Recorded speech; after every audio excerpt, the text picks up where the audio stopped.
اب آ گیا ہے کلائمیکس اس سورہ کا. یہ آج کے ہم مسلمانوں کے لیے قرآن مجید کی اہم ترین آیت ہے. دین کا کانسیپٹ ہمارا کیا ہے؟ حکومت انگریز کی ہوتی رہے، ہمیں کیا نمازیں پڑھنی، روزے رکھنے ہیں. بہت بڑے عالم نے انگریز کے دور میں کہا تھا ہمیں کوئی ایسا کام نہیں کرنا چاہیے جس سے انگریزوں کو، ہمارے حاکموں کو تشویش ہو، اس لیے کہ انہوں نے ہمیں مذہبی آزادی دی ہوئی ہے. ہمیں وہ روکتے ہی نہیں، نمازیں پڑھو، داڑیاں رکھو، روزے رکھو، حج کرو، انگریز روکتا نہیں. جس پر پھر علامہ اقبال نے پھپتی چست کی تھی کہ ملا کو جو ہے ہند میں سجدے کی اجازت، ناداں یہ سمجھتا ہے کہ اسلام ہے آزاد. اسلام کہاں آزاد ہے؟ کیا قرآن کا قانون نافذ ہے؟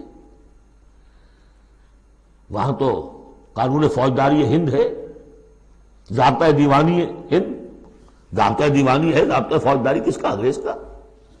کس کا قانون؟ اصل میں دین کا جو تصور تھا وہ ہمارا بگڑتا بگڑتا، تنگ ہوتا ہوتا، سکڑتا پرورٹ ہوتا ہوا یہاں تک آ گیا ہے کہ چند ریچولز ہیں، چند رسومات ہیں، بس وہ دین ہے. باقی جو ہو سو ہو. یہاں ذرا اس آیت کو آپ دیکھیے. ایک تو یہ کہ اس اعتبار سے اہم ترین ہے کہ ہمارے اس تصور دین کو چیلنج کرنے والی، جھنجھوڑنے والی. دوسرا یہ کہ واقعہ یہ ہے کہ میں سمجھتا ہوں کہ پوری انسانی تاریخ میں ایسی ننگی اڑیاں انقلابی عبارت کہیں آپ کو نہ مل سکے جو اس ایک آیت میں ہے. اور ڈنکے کی چوٹ دھڑلنے کے ساتھ، ناٹ چیوئنگ دی ورڈز، کھل کر بات کی. غور کیجئے کہ حرف سمجھیے. لقد ارسلنا رسلنا بالبینات، ہم نے بھیجا اپنے رسولوں کو واضح نشانیوں کے ساتھ. وانزلنا معہم الکتاب والمیزان، اور ہم نے ان کے ساتھ کتاب اتاری، میزان اتاری. یہ سب کچھ کس لیے کیا؟ لیقوم الناس بالقسط، تاکہ لوگ عدل پر قائم ہوں. یہ قرآن اس لیے اتارا کہ اس کی قرآن خوانی کی مجلسیں ہو جائیں، یا قرات کی محفلیں ہو جائیں، یا خطاطی کی نمائشیں ہو جائیں. اللہ خیر سر. 40 من کا قرآن ہم نے لکھ لیا ہے سونے کے تاروں سے، بہت تیر مارا ہے. قرآن اس لیے نازل ہوا تھا، نظام کسی اور کا، قانون پہ راضی اوروں کے. مولانا ماہر القادری صاحب کا جو شعر تھا، یہ مجھ سے عقیدت کے دعوے، قانون پہ راضی اوروں کے، یوں بھی مجھے رسوا کرتے ہیں ویسے بھی رلایا جاتا ہوں. تو قرآن اس لیے تو نہیں ہے. قرآن تو آیا جو نظام لے کر آیا اسے قائم کرو، جو میزان لے کر آیا اسے نصب کرو، جو شریعت لے کر آیا اسے نافذ کرو. اگر یہ نہیں تو بابا پھر سب کہانیاں، عمرے کرتے رہو ہر سال، باقی سارا دھندا سودی کاروبار، دین دین جو ہے، بلڈنگیں بناؤ، ایش کرو، ہاں عمرہ کراؤ. گنگا نہا آیا جیسے ہندو پاک ہو گیا، ایسے عمرہ جو ہے کر آئے پاک صاف ہو گیا. یہ ہے آپ کا دین، آج کا دین. غور کر لیجیے اس کو. نظام عدل و قسط. پھر ذرا نوٹ کیجئے، اب تو چونکہ ہم ترجمہ قرآن کرتے ہوئے کہاں تک، آخر تک پہنچ گئے. آل عمران میں فرمایا اللہ کیا ہے؟ قائما بالقسط. سورہ نساء میں فرمایا مسلمانوں تمہیں کس لیے ہم نے اٹھایا ہے؟ یا ایھا الذین آمنوا کونوا قوامین بالقسط شہداء للہ. عدل و انصاف کو قائم کرنے والے بن کر کھڑے ہو. سورہ مائدہ میں فرمایا یا ایھا الذین آمنوا کونوا قوامین للہ شہداء بالقسط.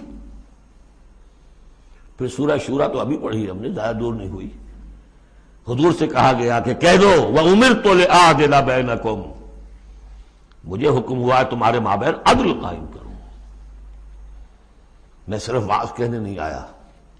اللہ الذی انزل الکتاب بالحق والمیزان، یہ بھی آیت سورہ شورى میں ہم پڑھ چکے ہیں. وہی کتاب اور میزان کا لفظ یہاں بھی آ گیا ہے. لقد ارسلنا رسلنا بالبینات وانزلنا معهم الکتاب والمیزان لیقوم الناس بالقسط. یہ عدل جو قرآن لے کر آیا، یہ نظام عدل ہے. عدل و قسط ہے، اسے نافذ کرو۔ پھر وہ ہم پڑھ چکے سورہ مائدہ میں، قل یا اہل الکتاب لستم علی شیء حتی تقیموا التوراۃ والانجیل وما انزل الیکم من ربکم، کہہ دیجئے نبی ان سے، اے کتاب والو تمہاری کوئی حیثیت نہیں ہے جب تک کہ تم قائم نہیں کرتے تورات کو اور انجیل کو اور جو کچھ تمہارے اوپر نازل کیا گیا تمہارے رب کی طرف سے۔ یاد ہوگا کہ میں نے کہا تھا یہاں لفظ قرآن رکھ کر دیکھیے، قل یا اہل القرآن لستم علی شیء حتی تقیموا القرآن وما انزل الیکم من ربکم، اے قرآن والو تمہاری کوئی حیثیت نہیں ہے، You have no face to talk to us، ہم سے دعائیں مانگ رہے ہو، ہم تمہاری دعائیں تمہارے منہ پر دے کر مارتے ہیں۔ تم نے وہ قرآن نافذ کیا یا اس کی تلاوت کی؟ تراویح میں سن لیا، پورے رمضان میں ایک قرآن تو بڑا تیر مار لیا، کیا اس کا ایک حرف نہ سمجھاؤ؟ لقد ارسلنا رسلنا بالبینات وانزلنا معهم الکتاب والمیزان لیقوم الناس بالقسط، اور عدل کے راستے میں تو رکاوٹ ڈالیں گے وہ لوگ کہ جو ایکسپلائٹ کر رہے ہیں۔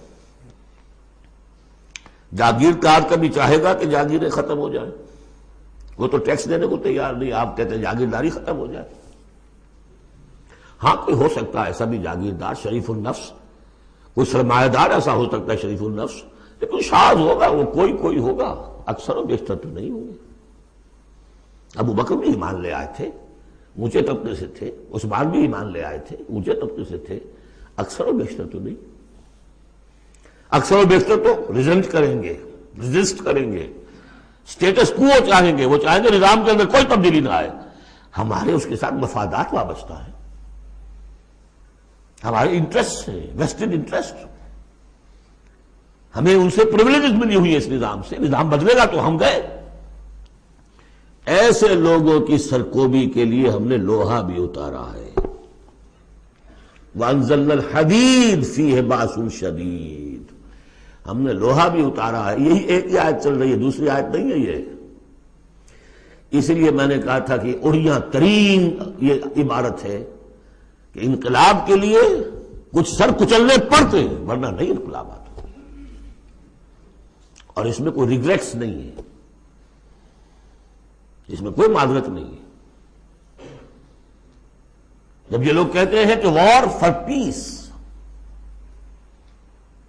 اگر یہ کہتے ہیں کہ دنیا میں ہیومن رائٹس کے لیے ہم حملہ کر رہے ہیں، کیا مطلب ہے؟ تمہارا اپنا ایک تصور ہے، عدل انسانی کا ایک تصور ہے، اس کے لیے تم طاقت بھی استعمال کر رہے ہو، لوگوں کا بھید گھیراؤ کر رہے ہو، انہیں آئسولیٹ کر رہے ہو، سینکشنز لگا رہے ہو۔ کیوں؟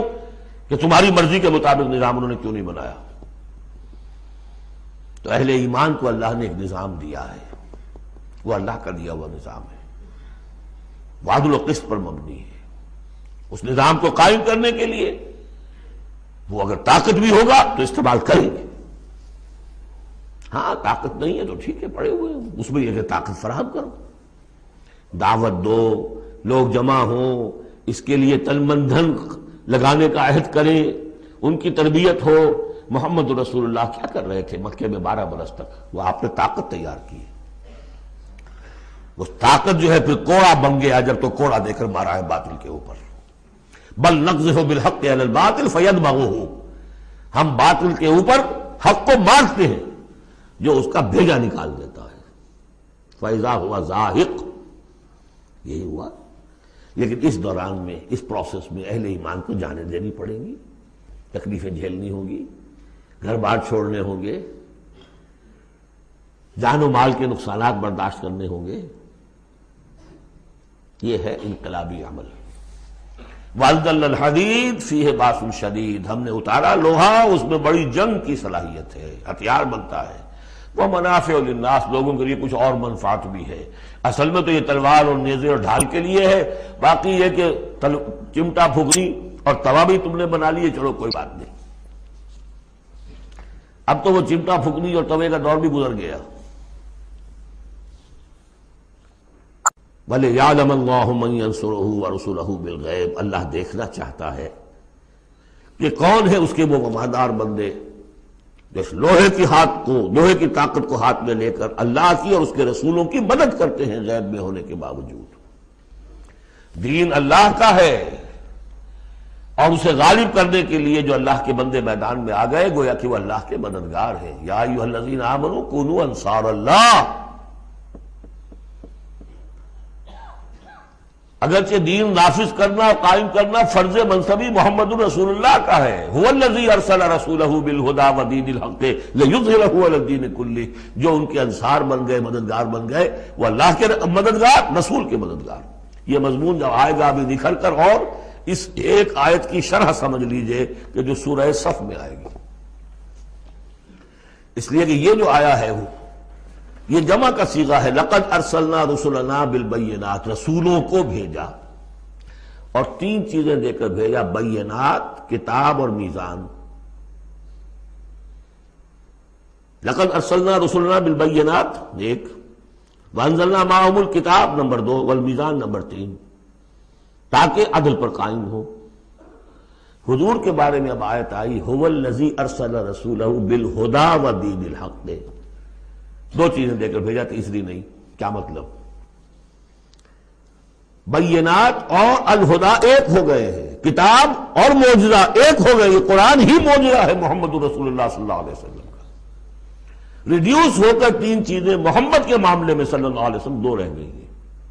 الہدا، اسی میں قانون ہے، کتاب ہے، اور یہی معجزہ ہے، محمد رسول اللہ کا معجزہ یہ ہے۔